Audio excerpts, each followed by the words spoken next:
guys, I've been taking this Confinement Herbal Care by Thomson Chinese Medicine, and I just wanted to unbox it to show you guys what it's like.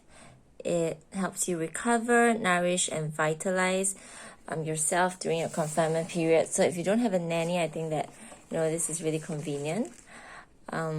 This is the menu that you will see, and they actually come in really convenient boxes and sachets. So this is stage 1, and the stage 2, and stage 3. So I'm currently almost done with my confinement already. So I'm at stage 3. You can see these boxes are all empty.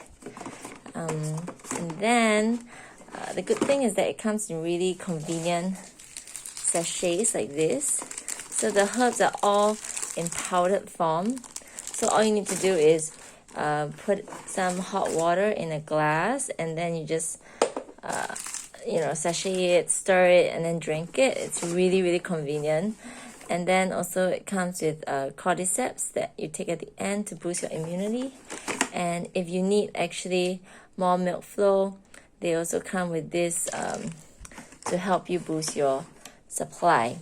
So I overall think that this has been really good. Every day I just remember to take this. I don't need to boil or prepare anything. So you might want to consider it, especially if you don't have a nanny.